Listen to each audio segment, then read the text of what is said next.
why DG? Why ES? Why do we need to know? Because it's very clear in our right? Bill of Rights. Is it? Article 3, Section 7, Yeah. the right to information. Yes. At nandun din ito sa Declaration of State Principles and Policies, Article 2, Section 28, yung the policy of full disclosure. Itong For a public official? lahat, pati yung nangyayari at kaganapan sa pamahalaan. Itong mga naglalabasan, yung sinasabing turkey kidnapping o turkey extraction, itong sinasabing biggest drug hole in Batangas, itong naglabasan yung kagabi, yung ahente ng PIDEA, at hindi pwedeng hindi sagutin ito. And Attorney Vic, Dahil- yung panawagan ng former president na siya ay nasa drug addiction pa rin at magpa-drug test siya, napakaseryoso yan. Bukod doon, in-affirm kagabi doon sa interview yung aking pinanood na merong at least 5 photos taken on different occasion na nandoon si Pangulong Bongbong Marcos at bahagi iyon ng supposedly casing and surveillance na gagawin noong 2012. Yes. And they cannot say matagal na yan. No. Ang telling dito, noong 2012, yung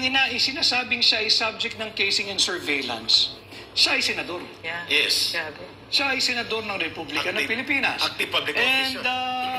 hanggat hindi lumalabas yung ahente, I am 50-50. Tingnan natin, kako, kung talagang merong mag-a-affirm yan. In-affirm kagabi. Ni Jojo yung Morales. ahente.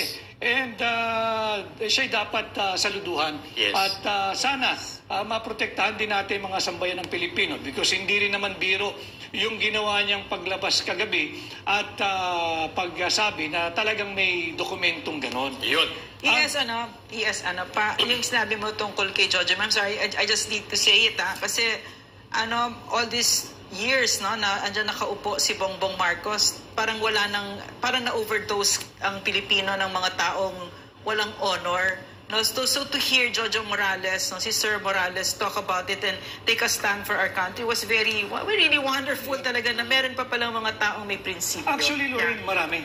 Ang pagkakaiba lang, nasa labas ng gobyerno. Yes. Ang tila yung mga walang pakialam ang nandiyan at nanunungkulan sa pamahalaan. Yes, maari bang dahil sa leadership, kasi marami din akong kilala nakapalibot sa kanya. Alam ko honorable sila and they want to do well by the country. Yes. But now he's really pulled them down. No? Yes. So is it possible? Kasi with PRRD, my experience with him was he brought out the best in all of us because he was such an amazing leader. Yung ibang sinasabi mo, I know most of them na mararangal. Ay, paminsan-minsan, para nga kami magkalaguyo, hindi kami pwede magkita-kita openly at Madamay sila. Tama ka. Ang sinasabi ko, alam ninyo, you are doing the country a big favor by keeping your position. Dahil pag nawala pa kayo dyan, at papalit yung walang pagmamahal sa bansa, lalo tayong malilintikan. Yes. Kaya yung mararangal na nasa pamahalaan pa, alam mo namin, kilala po namin kung sino kayo. Yes. Hold the fort. And we You're doing appreciate the country a great service. Huwag kayong umalis. Dahil pag umalis kayo, pihado ang papalit dyan ay yung walang dangal at ibebenta lang din tayo. Attorney Vic, ma'am, hold mo na ma'am, kasi nandito na yung document at nandito na rin po ang schedule of confirmation para magkaroon ng officiality. Ang pagpapahayag magiging under oath mula sa public declaration and public forum na ginawa kagabi ni Ms. Maharlika dito kay PDEA Agent and Intelligence Officer Jojo Morales ay magiging valid, legally binding into the nation and into the records of the Senate kung matutuloy bukas ang ganitong invitation and official na pagpapatawag sa kanya ng Senate Committee on Public Order and Dangerous Drugs na pinamumunuan ni Senator Bato de la Rosa.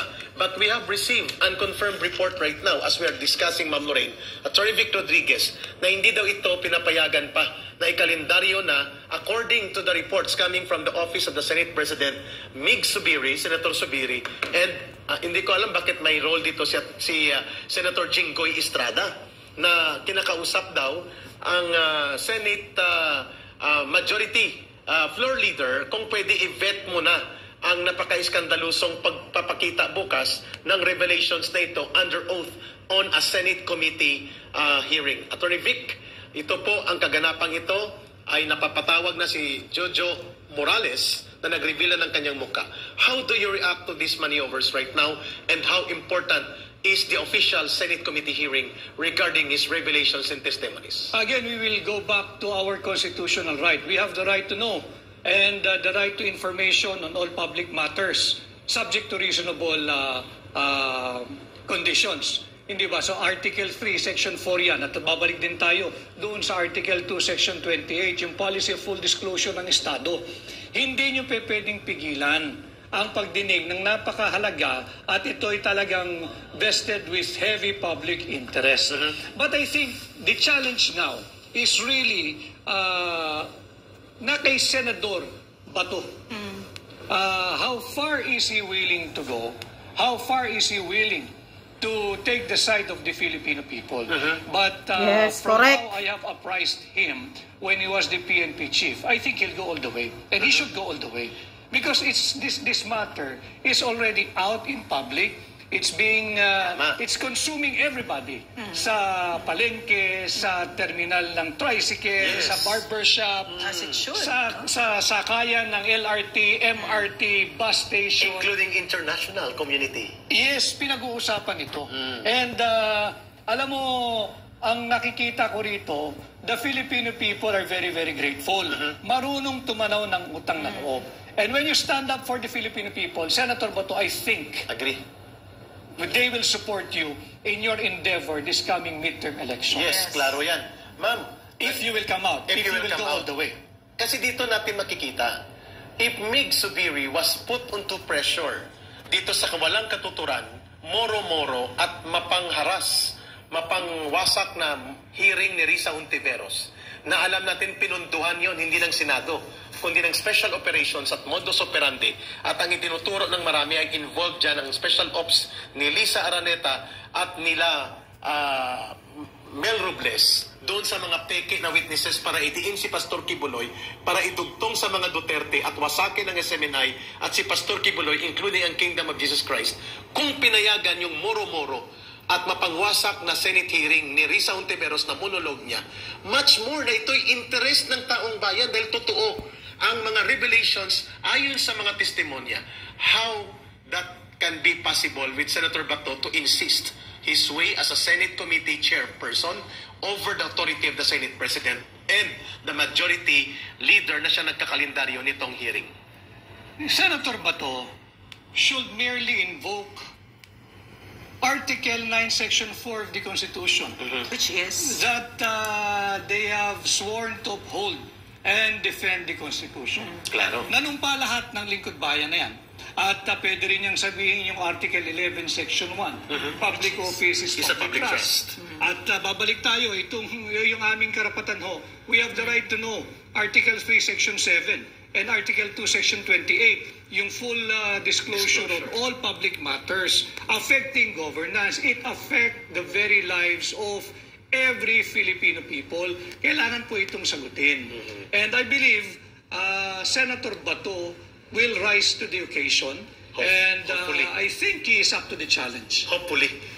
We'll see tomorrow. Yes. I hope I'm right. Hopefully, Kasi hindi ka magpa-backdoor, Before Senator Bato. On her end, mga kababayan, wala na pong maaasahan pa na ito'y mabubunyag sa lower house, sa House of Representatives ni Speaker Martin Tambaloslos. Bakit? Kasi doon po mag-i-emanate ang complaint for impeachment, which is a process to remove the president provided by the Constitution. Kaya nga niya binubusalan at kinokontrol bilang diktadura ni Martin Romualdez ang kaharian sa lower house. Hindi yan pwede magsimula sa Senado. Because of this information na napakahalaga to public interest, the only remaining bastion for public channel disclosure and revelations na mahalaga na ma-record sa mamamayan ay sa Senado. Tama po ba, Atty. Vic? Yeah, and dagdag ko lang din kay Eric at Doc Lorraine. Titingnan mo yung mga background syempre ng mga chair ng committees. If I'm not mistaken, the motto of the PMA is honor, integrity, and courage. I think meron ganyan si Senator Bato. But wag natin i-pre, baka naman ayoko magkamali ako. At sana'y tama ako, pero malalaman natin bukas. At nanonood ang sambayan ng Pilipino nag-aabang, nagmamasid. Tama. Yes, Eric, mga kababayan, no? Kung ano man yung mga mangyayari, ang pananaw ko dyan ay all good yan. All good yan kasi malalaman natin totoo ba siya sa atin? Sino ba ang totoo sa atin? Like now, no, nakikita natin for this chapter in our country's history is so interesting to me kasi nagigising talaga tayo sa katotohanan no? Nakikita natin, ang media hindi talaga nagsasalita. Nakakatawa, sobrang nakakatawa. Nakakabigay, hindi lumalabas. Yung buong Pilipinas nagugulat na sa mga sinasabi ni Maharlika. Hindi man lang nila mailabas yung PIDEA na documents ni di ba? O yung tagum na Mammoth Rally, hindi lumalabas. So nakakatawa, di ba? So this is good. So we will know sino yung totoo sa atin at sino yung hindi, di ba? So napakahalaga. So Maureen, you're saying pag hinarang ito nila Jinggoy Estrada kung totoo ang balita na nakapasok ni Senate President Mig Zubiri at mag-alangang ikalendaryo bukas on the floor ni Senate Majority Floor Leader Joel Villanueva, it means ang taong bayan ay magkakaroon ng malinaw na imahin kung sino ang tumitindig at naninindigan para sa taong bayan. Kasi di ba ang sinasabi natin, this Martin Romualdez-led Congress is rotten, hopeless, etc. And that seems like we are exonerating all of them. Hindi, lahat sila isa-isa yan. Mananagutan yan sa Pilipino. Kasi pwede kang tumindig. For me, I believe the universe doesn't listen to, I was just following orders. No, you're a sovereign human being. Tama. Dapat tumayo ka dyan at magdesisyon ka ng mag-isa mo. So, kung ano pang ilabas na si Joel Villanueva, si Mig Zubiri, si Jinggoy Estrada, we want Senator Bato de la Rosa to be what he ought to be, for the people, defender and protector of the people. Kaya naman siya nagustuhan ng tao na simula, Dr. Rene, dahil siya'y maisog at siya'y para sa tao. Yes. And sinusundan ko lang yung binanggit mo kanina ka, Eric. Yes, sir. That one of the many reason or the only reason why they are thinking of or contemplating not to proceed with the hearing tomorrow is on the ground that they will still vet. Yan lang sinasabi. Titingnan mo na nila.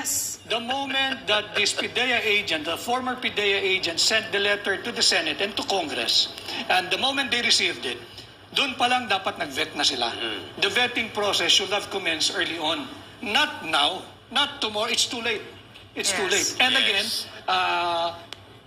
it will give a very, very bad optic or perception that there is again an ongoing suppression so that the people will not know the truth. Correct. And it Yan. will obviously emanate from Malacanang. Yes. That's where it will be coming from, that pressure. Ma'am, ang lumalabas sa Attorney Vic, bakit daw i-vet nila, ay marami daw kaso kinakarap. Ang tawag dyan, alam ko, abogado to sa Attorney Vic, alam niya, polluted witness daw ito at hindi pwedeng paniwalaan ang kanyang mga sasabihin. Excuse me, hindi po siya nag-present na kanyang sarili, itong si PIDEA agent Jojo Morales na siya'y Santo Papa.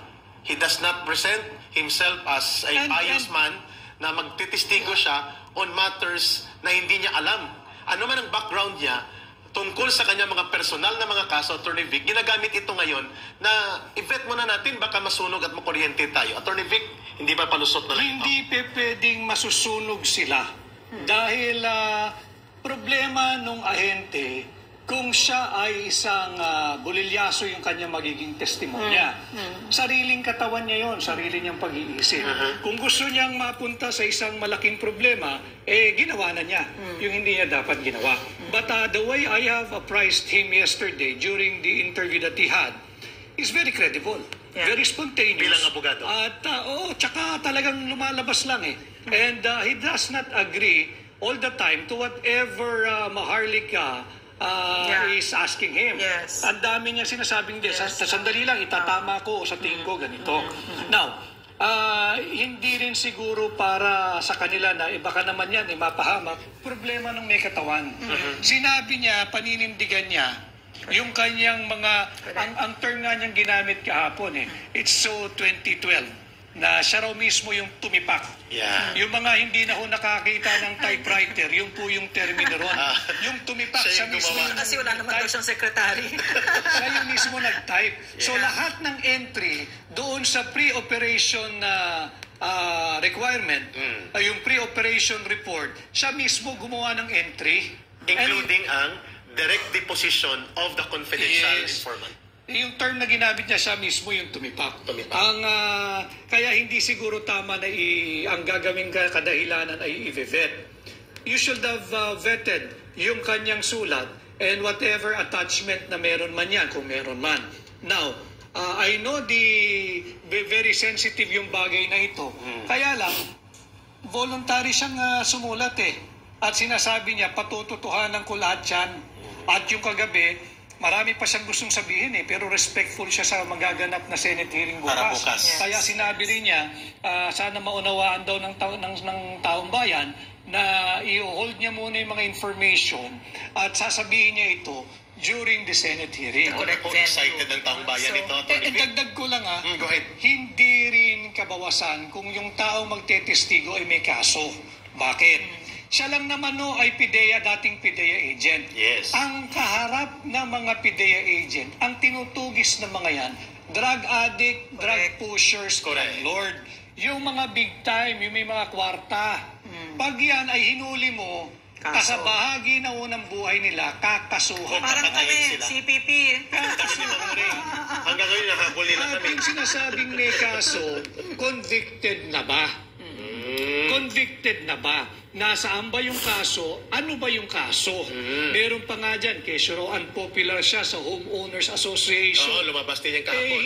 Hindi kabawasan ho yun. Yes. And in fact, ako lagi ko sinasabi sa mga kaibigan ko at naging klienting nasa AFP at nasa PNP, ang pulis na may kaso, yung pulis na nagtatrabaho. Kasi hinaharap niya ang mga kriminal at sinusuong niyang panganib Tama. ng kanyang profesyon. It comes with their profession. Kasali ho yun. So, hindi dapat sabihin, i-discredit Occupational yan hazard. dahil may kaso. Nagtatrabaho siguro yung tao para kinakasuhan Attorney Vic, yung kanyang mga nahuli. Itong tanong ng taong bayan ngayon na nakasalang sa Pilipinas nating mahal ang panonood nila.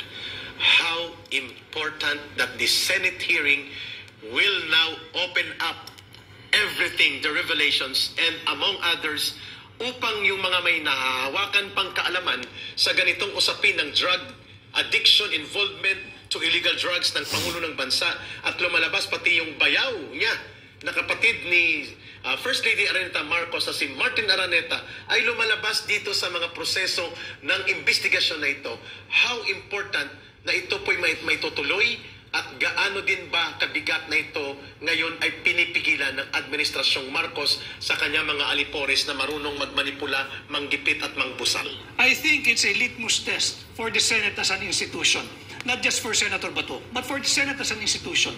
Dito sinusubukan kung sila ay independent pa ba at sila ay maaasahan pa ba ng sambayan ng Pilipino. Claro. Of course, these are all veteran lawmakers yung nandyan.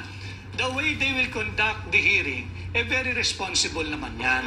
At hindi lang naman ngayon siguro magkakaroon ng isang very, very explosive agenda ang isang komite ng Senado. And it's a good time for Senate to prove their independence and especially for the individual senators who will be up for re-election this coming midterm at lalapit na naman sa ating sambayan ng Pilipino upang hingin ang ating suporta at boto.